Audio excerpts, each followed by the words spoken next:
It's time for Cutting Edge Consciousness with Freeman Michaels and Barnett Bain. Thought-provoking discussions and bold ideas from the edge of possibility. Welcome to Cutting Edge Consciousness. Freeman Michaels here. Good moment with Barnett Bain. I love saying that. I know. It's always a good moment, but I love saying that. Just to settle into that moment, to really be here. It's great. You know, I don't know what it is, but it's always a mad frenzy before we start the show. Why do we do that? Well, I was just saying that no matter where I'm going with Sandy, no matter where we're going, and no matter whether we have 2 hours notice, 2 months notice, 2 years notice, the moment the hand goes on the doorknob, it's like, oh, wait a second, I have to pee. Right. Couldn't you think of that in January? So,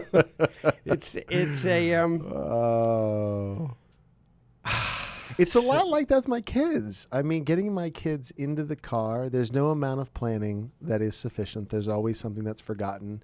My daughter often chooses what to forget in the moment we're leaving, like, oh, I need my teddy bear. No, you don't. But she does. So who knows what she needs? Well, I like that she's in the moment. She's very in the moment. She's selecting out what anchor to be dragging in the moment. That is a great interpretation. I can interpret it from that perspective, but I can also interpret it in terms of, you know, the sort of feeding the frenzy, which happens to. We do frenzy around my house. We do manage to pull it together, and to drop in. That's the key, and to get our arms around broadly around all of the scattering aspects of self. That's right. And to shepherd them into the same chair and let them settle down. Yeah. So it's almost like bringing them home. We bring them home. I remember when I was a kid, I lived in northern Quebec, and so half the year it would be dark at 3:30. The other half the year it would be light at 10:30 at night. Yeah. So after supper, we had no dinner in those days. After supper, there was still an entire day left to go on our bicycles around and around and around in the street outside. And then eventually we'd be called home, which meant bed.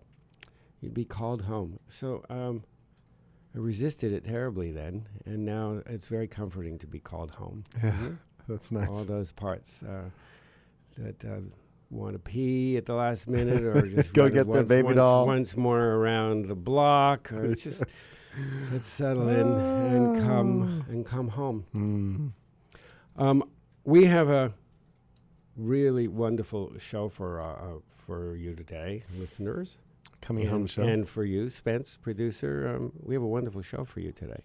I know. He's excited. He's on the edge of his seat now. He is on the edge of his seat. From a guy who's taped more hours of radio than either of us can count.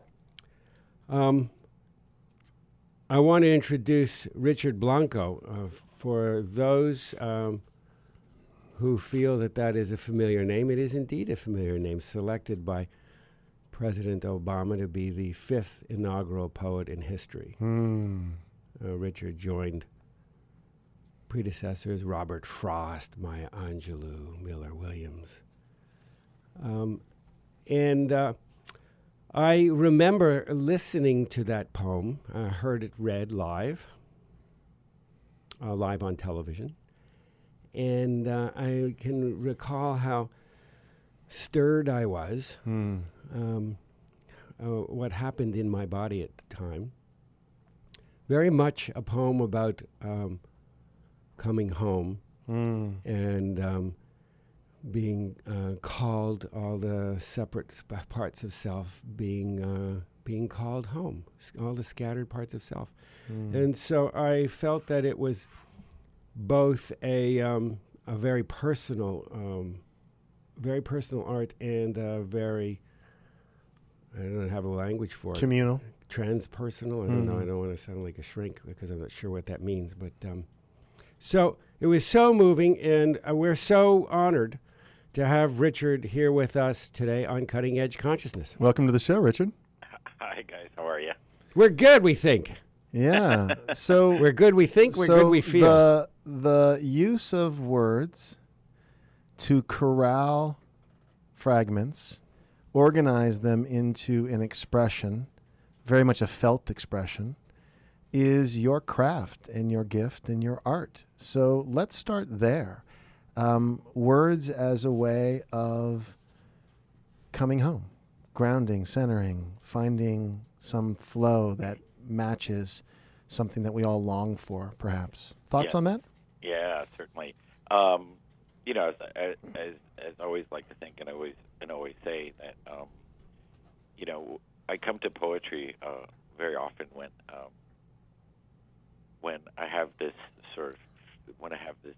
this thing I don't understand, this feeling I don't understand, this overwhelming feeling I don't understand. Perhaps it's an event, perhaps it's a memory from my childhood, perhaps it's has to do with a love affair, whatnot, and using words and crafting words is a way to begin to explore for me what that means.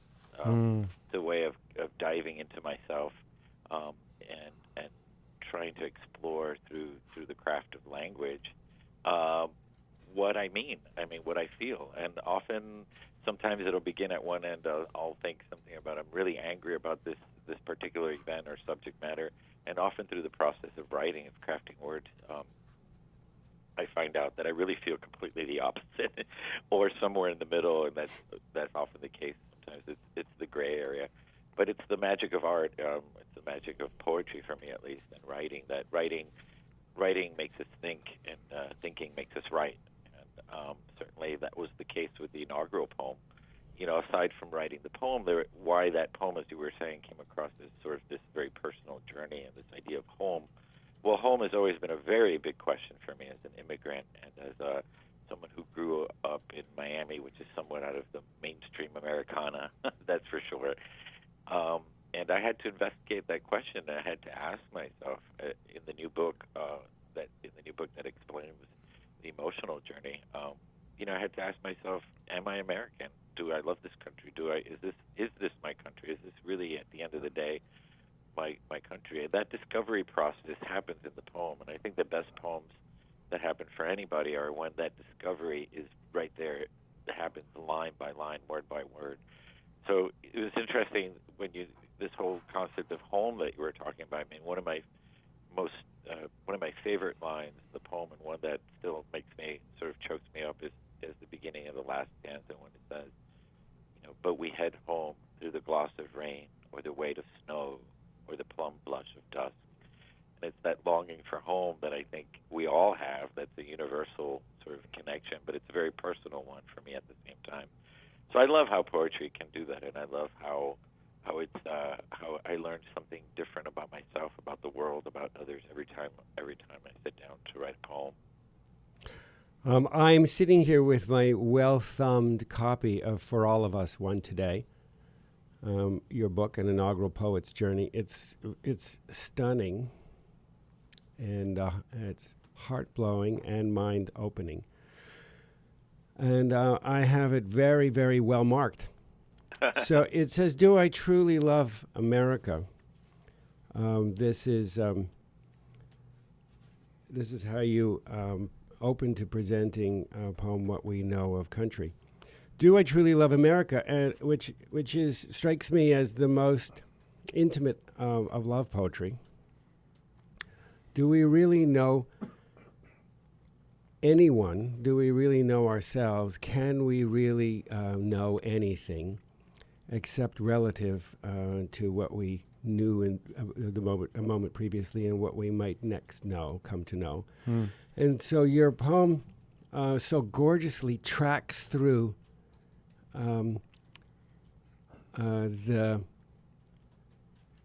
developmental process of what we think of as love, a sort of initially a naive understanding of love, an infatuation. We project all of our desires and designs and dreams, and eventually grow into them and grow through them and begin to see more deeply into them and realize that we're denying a lot of things behind our rose-colored glasses, and it's such a gorgeous poetry of self-discovery, and then making peace with what is, so that one can really make an empowered choice to love, but not just an infatuated love. Is it?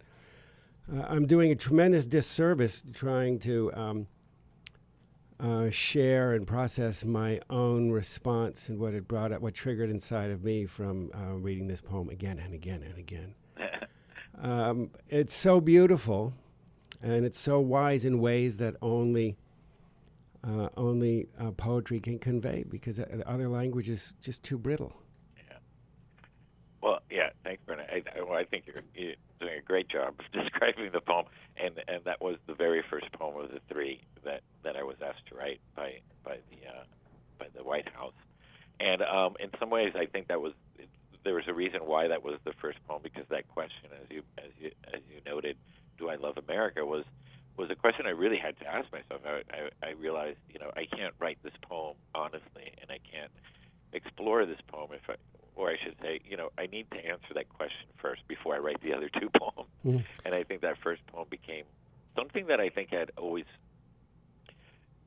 sort of mused about in my mind, and the assignment, having to write the poem, gave me the chance to sort of expound that and really dive into it and think about it.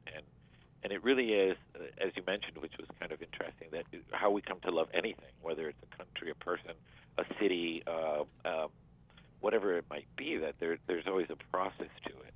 And I had realized as I go back through my life that there was a parallel between sort of our engagement with what is this abstract ideal of country, which is just as abstract as love, but that we go through different phases of that, since school children, and, we color the dittos, and we are fed this sort of pristine history of our country, and we are totally engaged and infatuated and come to it very, very naively.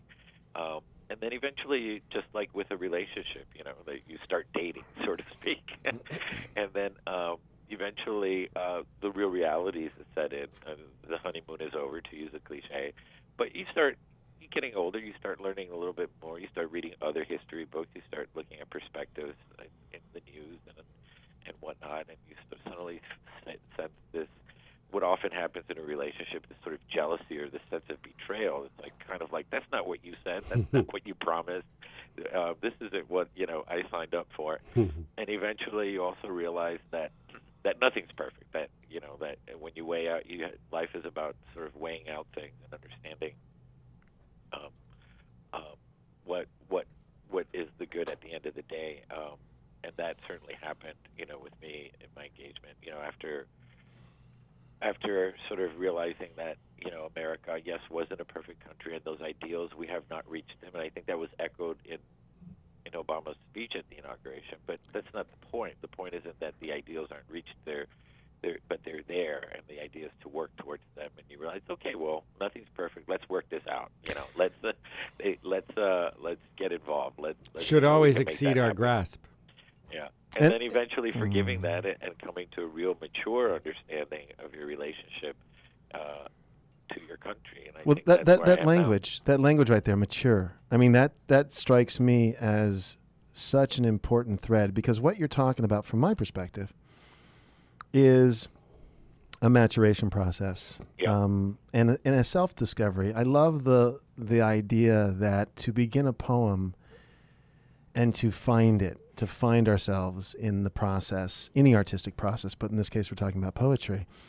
and we've talked on the show many times about the quality of the question. And that quality in that question, do I really love my country? That exploration into, a kind of maturity, a kind of dimensional, it isn't the, I had an experience when I was in college. I had a Jesuit teacher who was a friend, and I confessed to him one time, not in a formal way, just over coffee, that I didn't think I was interested in being Catholic. And he said to me, good. And I said, what do you mean by that? Like, aren't you the guy that's supposed to convince me that I ought to be going to church on Sunday and doing all this? He says, oh, no. He says, mature faith is hard fought. He says, you're going to have a mature faith. You've got to question. You've got to So the quality of the question and the respect for the process of discovery. And I love that question. Do I really love my country? Like, because it's going to take a mature love. It's time to grow up. I mean, for a lot of us, Yeah. if we're going to make it in this love affair with this thing called America and democracy, we got to love it deeply. Yeah, yeah, and I think I tried not to make too many political comments, but in the context of the poem, what we were seeing on the news during the whole budget thing, and the whole, I mean, to me, sort of, it seemed like teenagers, fighting it. Where they were, it's hard if we haven't read the poem right now, but it's that middle stage in the poem where it's about, kind of, well, can we get to a more mature place here? And I felt like commenting on that, but in my social media. But it kind of reminded me of that poem. That as you just said, if we're going to make it through this thing called America, and it didn't seem it didn't seem we were quite really having a mature conversation at that point amongst any of our political, in the political arena at least. So. Yeah. Well, we don't know how to say goodbye. We don't know how to recognize patterns and developmental patterns, how to acknowledge them, how to love them sufficiently to release them. You write a poem about that. Yeah. And it is, I can't say I have a favorite because they are all so unique. But it is my favorite of the personal poems, and they're all personal. They're all things always. As you do one thing, you do them all. But this is a mother country I'm referring to. Oh, okay, yes. And it is a poem about that really tracks the relationship of It's about both your mother and your love of your mother, and her love of country and what it means. What it means, in many ways, they're one and the same. Yeah. And you end it quoting her. She says, "It isn't where you're born that matters; it's where you choose to die. That's your country."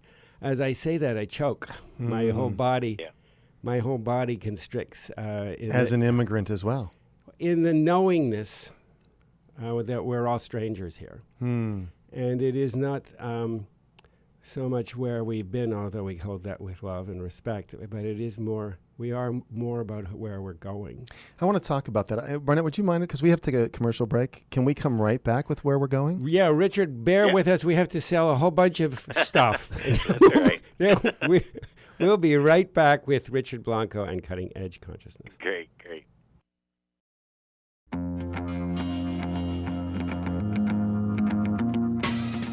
Welcome back to Cutting Edge Consciousness, thought-provoking discussions and bold ideas from the edge of possibility. And welcome back to Cutting Edge Consciousness. Freeman Michaels here with Barnett Bain and our guest, Richard Blanco, the inaugural poet. And before we went to break, Barnett, you were saying something I think that was profound, that we're really about the discovering and the where we're going versus just reflecting back. Yes, more so about where we're going than where we have been. And at the same time, what I read in your work, Richard, is that, as well as the deep sense of compassion and understanding for where we have been. You have to be able to release and forgive where we've been. So, you say to love a country as if you've lost one, which is as penetrating a line around compassion as I've ever heard.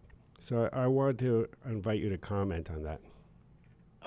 Well, it was interesting because when I first got the assignment, there was sort of this self-imposed pressure, I think, to write a really politically charged poem, really opinionated poem, really I-know-it-all poem. A 60s activist.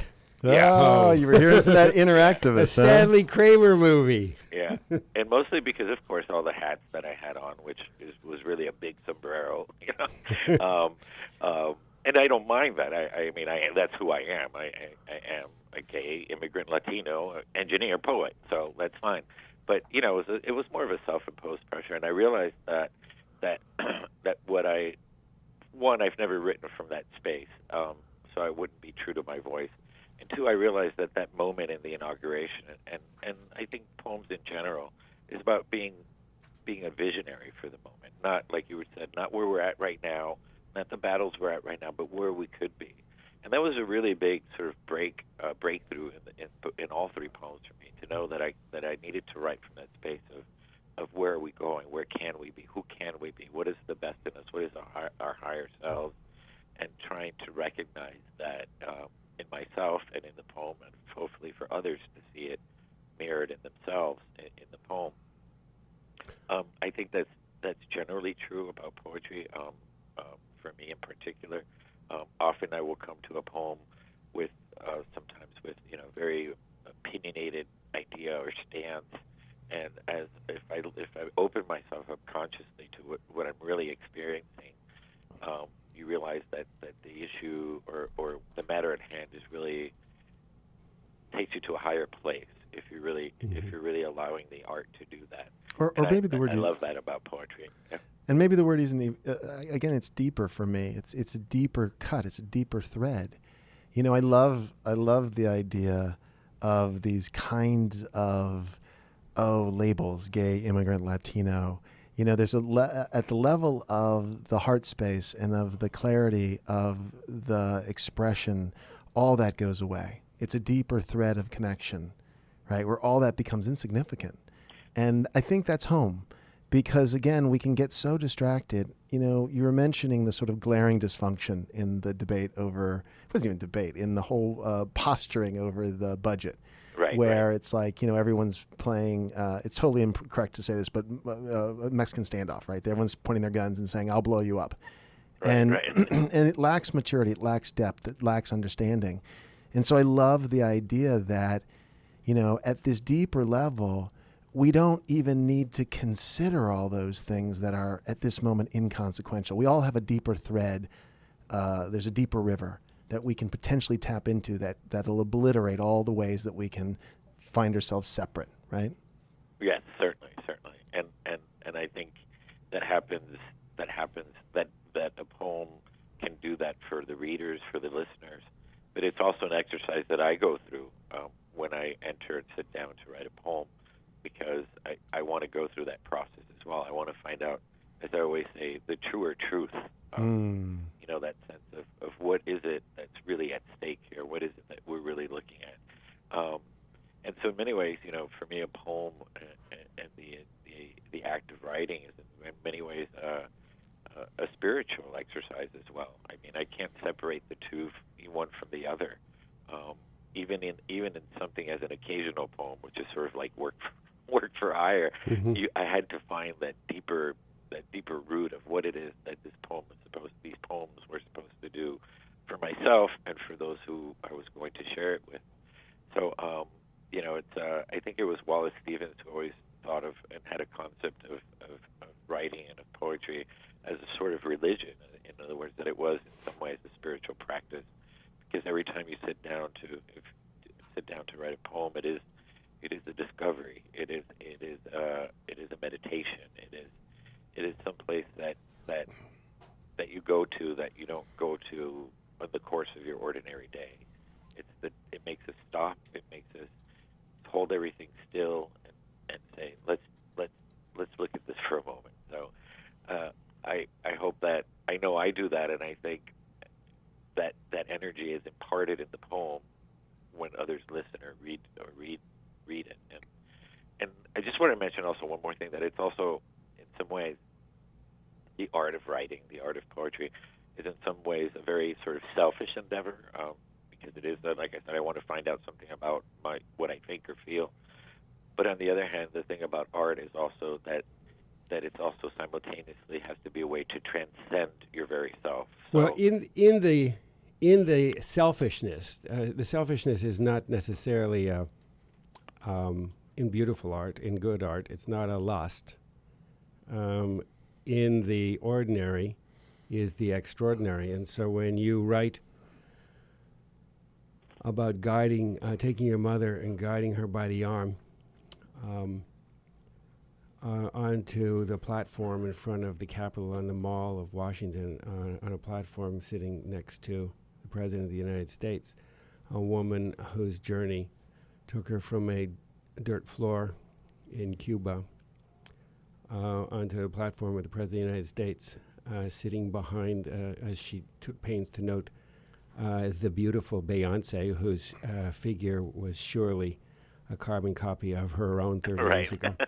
So in the detail, it's a great image. In the detail is conveyed everything that is beautiful and visionary about the spirit and the soul of what it means to be fully alive and what it means to be human. And what it means to be American. What it means to be a human, of which being an American is an idea, but there's a transcending idea that's even in that you could, it's a grand stop on the road to discovering more and more of who one really is. I want to say something about this because there's an American ideal. I'm not saying we live up to it all the time, but that mythology, the going from the dirt floor to being at the platform of the inaugural, event, is a part of the American mythology. I'm not saying we live up to it. I think oftentimes we don't. But the idea that here you can make your own way. Well, I think it's beautiful. It is beautiful. And I'll go on to say that in poetry, and I'm inviting your comment on this, Richard, that in poetry gives us a lens to perceive and conceive of a possibility in a relationship with mystery that is even beyond what has been called this American dream, which was the highest expression of it once upon a time. Yeah, and I think, like I said, I think that in that poem in particular, I was looking at my mom and my mother. She had always been my storyline to Cuba, and my heritage is a Cuban. And in that poem, I discovered something new, which was she's also my connection to that American ideal, the idea that she gave up everything in her life to follow this dream, this ideal that was nothing more than perhaps a few colored pages in drugstore magazine, but that's what I also think is so amazing about America, and what I learned about this whole process is that those ideals are there, and it was palpable, sitting in that platform. I fell in love with America all over again. I love it. I felt like a little school child because you realize that even though we're going back and forth and debating this and bickering about this or the other, somehow for that 1 hour, hour and a half, 2 hours that we're there, the whole country comes together. It's sort of this renewal of vows to say this is who we are. Yes. And those ideals are this, like I always describe it, they're like in this little golden box, like almost like the they're kept, it's lock and key, but they're there and they've not been changed. Yeah, it's something to aspire to. It's something to aspire to. I want to go back to something.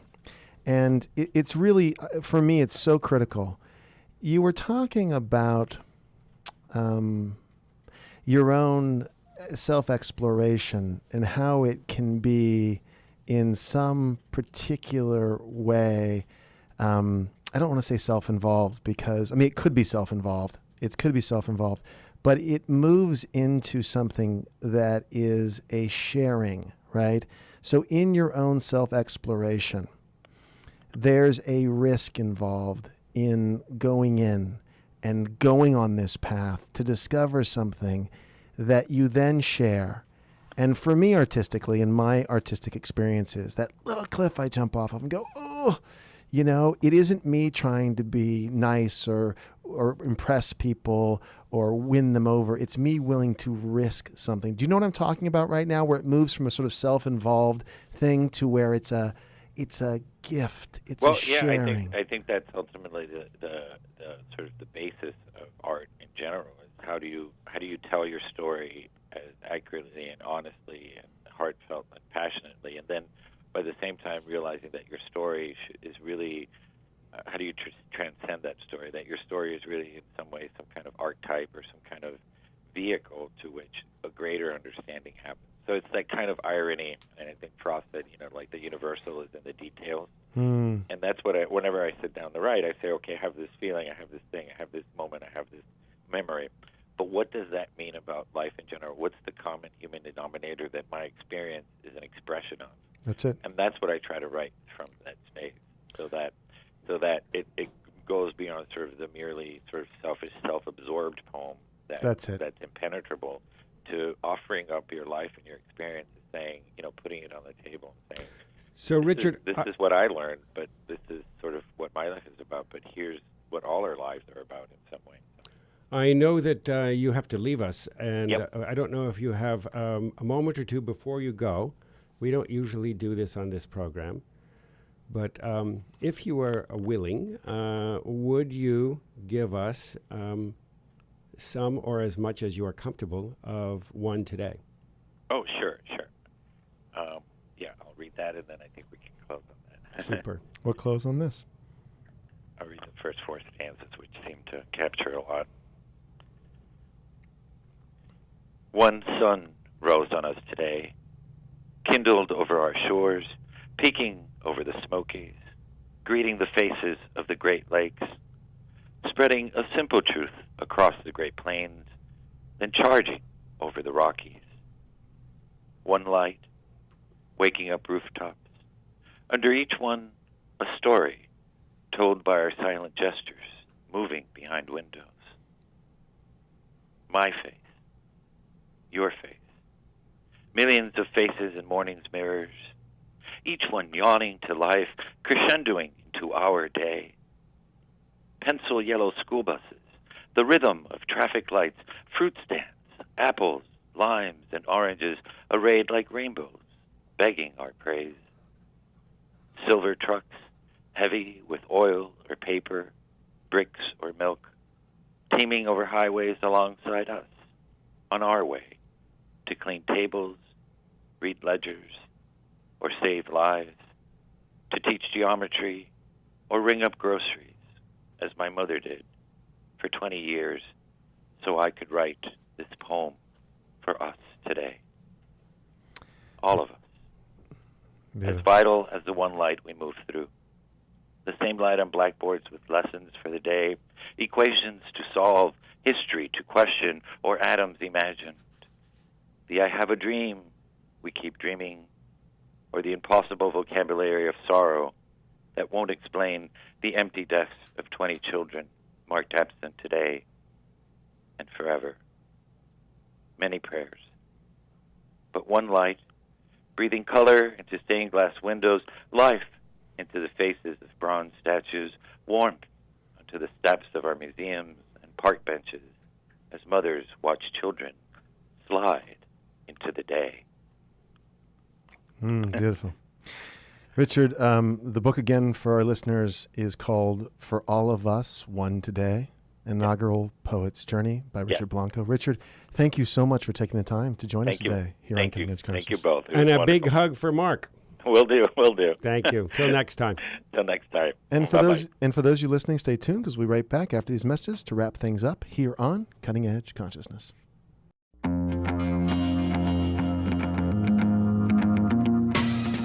Welcome back to Cutting Edge Consciousness, thought-provoking discussions and bold ideas from the edge of possibility. And welcome back to Cutting Edge Consciousness. Freeman Michaels here with Barnett Bain. That was delicious. It was delicious. I don't read a lot of poetry. And when I read Richard's books, he's had a couple of wonderful books out, or the poems of Mary Oliver, some others, Blake, Rumi, and Rumi.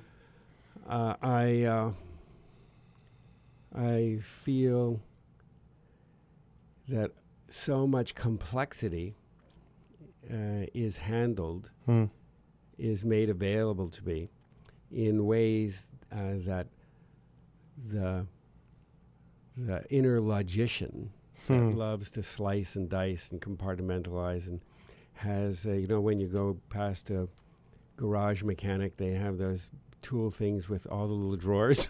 Yeah. So I have these huge chests with little drawers for every single thought and experience. and poetry blows that up. Blows it up right away. It does that, and it also does allows me to reconnect with a greater truth. And that is that we are always making meaning for ourselves. We either make meaning that is inherited, hand-me-down meaning, or we are inventing our own meaning. And in that way, we're all poets all the time. And so the work of a beautiful poet reflects back my innate knowing. That's fantastic. I like reading poetry. I like sharing poetry. I mean, poetry for me is something to be shared. Like, oh, this poem is so great, I want to share it with you. The part of that conversation that isn't new to us, but is so worth just revisiting, is this notion of the sharing of myself. And when I have done that artistically, one of the great destroyers of art is approval. I know it's a crazy paradox, but when we start getting approval, and then we start trying to, it's like the first album, like how many bands had a great first album, and then they became famous, and the next album was junk, because the whole rawness, the whole thing that they were doing, which was a natural, organic expression that wasn't self-conscious. It wasn't trying to get it right. It wasn't, playing it safe or whatever. It's the venturing off. It's this impulse to do something. It's the self-trust. And not knowing if anyone's going to like it, But then the minute people like it, then, all of a sudden that little part in me gets triggered and I go, how do I repeat that? Well, I have an insight that is coming together in real time as you speak. Yeah. For many, many years, I had a teacher who encouraged me to write. And I would always he would say, write, journal. And what would come up unsaid is, but what am I going to do with it? Yeah, of course. So, meaning, how am I going to leverage it? How am I going to turn it into something that I can use? And the creative process is not linear in that way. It doesn't. The point of it is not so that you can leverage an outcome, which is another octave of what you're speaking to. Yeah. It's not so that you can leverage an outcome. When the creative process is only for the purposes of leveraging an outcome, it moves from a certain artistry to an artisanship. Right, craftsmanship. You can become a craftsman. You can be a wonderful craftsman. Yeah. But if it is simply in order to leverage an outcome, it's not quite the same experience as priming a pump of intimacy with your world and with yourself that is being expressed in these ways that need only be meaningful to the self in the way that good poetry is. It's meaningful to the self. If it's meaningful, and then we hope it's meaningful to someone else. It's not relevant. It's not relevant. I get even when you hope. Yeah, I get you. I agree with you. It isn't relevant. Yeah, it isn't relevant. Not to say that if it can be, that isn't fun. Yeah, exactly. But I prefer to have my that is an relevant. Agenda that has to do with certain kind of levels of vanity. Yes. When it is really, when whether it appeals or it doesn't appeal because of its craft or of its technique, if it's deep and honest and true, that's it. Then it's meaningful to the self, and it may or may not be meaningful to others. Yeah. Well, this is something I've said. If it transforms you, right, it's transformational. If it seeks to transform others, it might be, but as often as not, it's a manipulation. It is, and it misses somehow. I've said many times that I care specifically with acting that it's honest. I don't necessarily care that it's good. I've seen lots of people who are great craftsmen who can, create a character and portray it, and they're always on their point and they hit their mark, and, they can repeat a line 5 times to make it, get the same response kind of thing. I leave those kinds of performances feeling manipulated personally. But when something is honest and true and it touches me, it goes beyond the artisanship, and it's something really profound. And I think back to my acting teacher. I worked in a studio for 9 years, just an acting class, but it was a studio setting. And he would always say, we'd do a meditation before, and he would always say, what are you willing to risk? Right? It wasn't risk for risk's sake, but just the understanding that we had to risk that. We had to risk getting it right. We had to risk that people might not like it, because the criteria is it honest? Is it honest? And I love what you just made as a distinction. Is it transformational for me? I don't know if anyone's going to get it, but at the end of the day, I'm doing the work that I need to do for me. And it's lovely when people get it. But the part of me that wants everyone to get it is not the part of me we want driving the bus.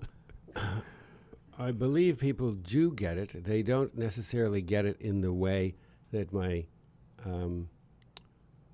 my ego eye wants them to get it, is so that I can attribute it back to myself. Yeah.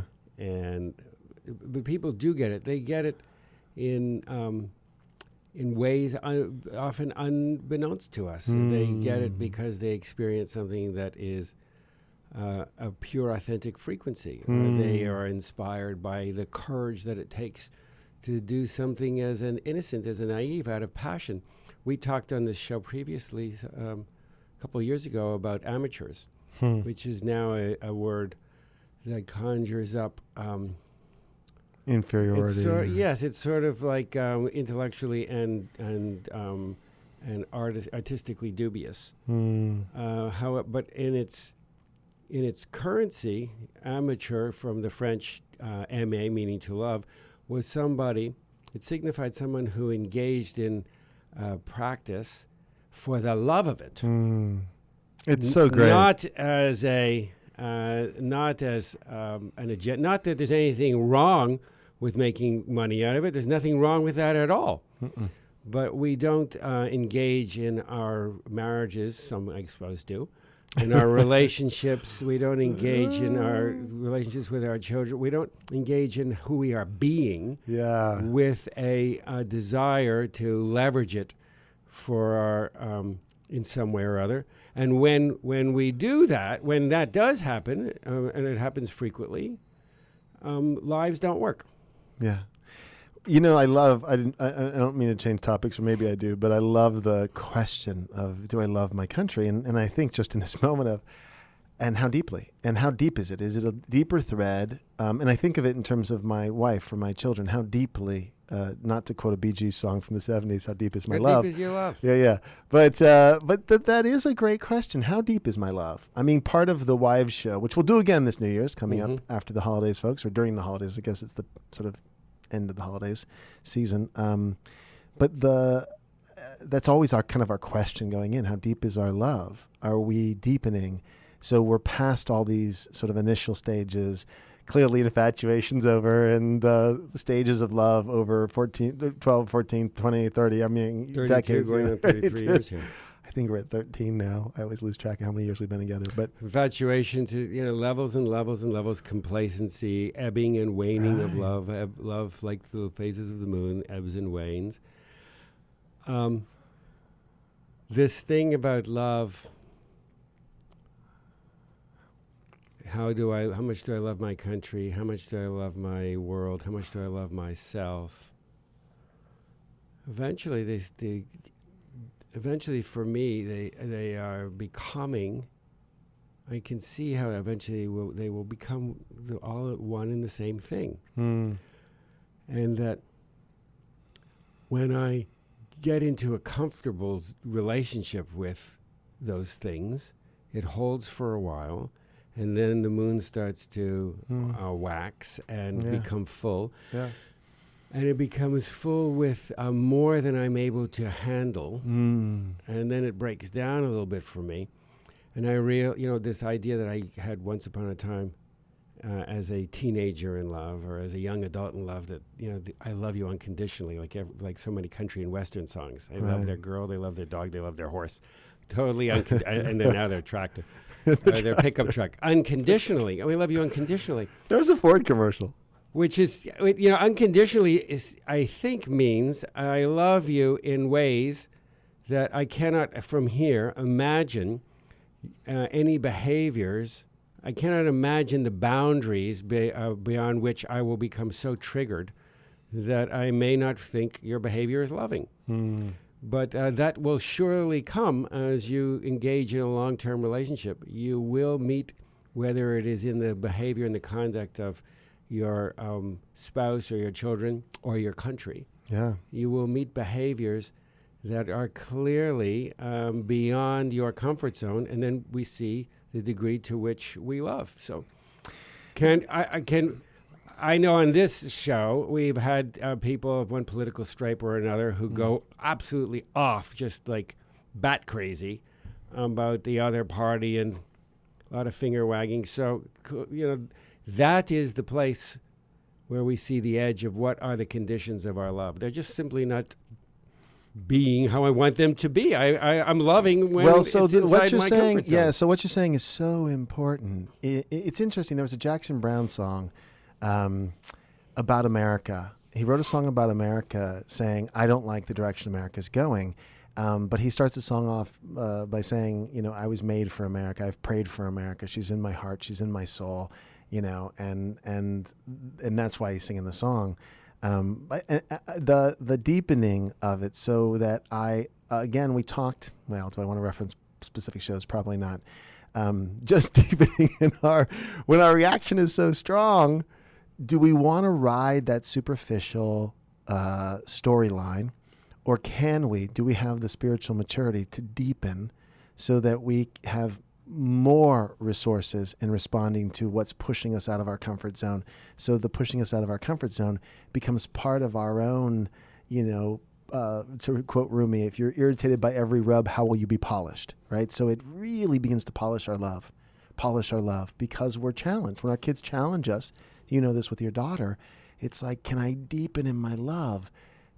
It's almost like the quote that Jim Selman, when the two paradigms meet, it's the one that can absorb the other that survives. It's like, that's the quality of love. If my love is deep enough, it can handle the adversity because I know how to deepen in it, right? That's the response to what's coming up. We have a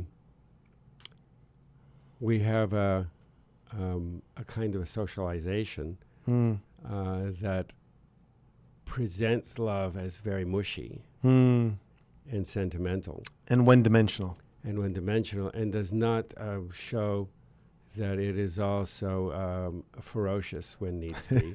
And right. Also needs to be have a warrior energy where needs to be. Yep. Because to come to a world, we were with Richard, we were talking about what went on in Congress not too long ago. To be able to hold that without having to fix it, with a heart wide enough to feel the distress personally in the body, not just as a head idea, and to be with that and to recognize that these behaviors are developmentally appropriate. Yeah, teenage is what he called it. They're acting like teenagers. They're sort of adolescent absolutes and guarantees, but to have the understanding of that because we have been there, and to hold it without hierarchy or better than, but to recognize these are my own behaviors. That is a compassion, an act of caring that is born out of having had personal experience, and then just being able to be with it. I'm always inspired by the Dalai Lama, who, notwithstanding all of the experience, which in that mentality of that adolescent absolutes and guarantees mentality would say, well, you have justified reason. You have justified anger. You have every reason to be. And at that level, those things are true. They are justified. Right. And there is a superseding consciousness that says, Well, at that level, that is how the world works. And at the level he's functioning at, I'm going to just hold the dissonance of it. That's it. And give it my love. And I like the idea that our democracy is just in an adolescent stage. So with that, we get to say goodbye. The adolescent stage of American democracy is a little bit of a topic we'll have to cover in a different day. So come back, because we'll probably talk about it here on Cutting Edge Consciousness.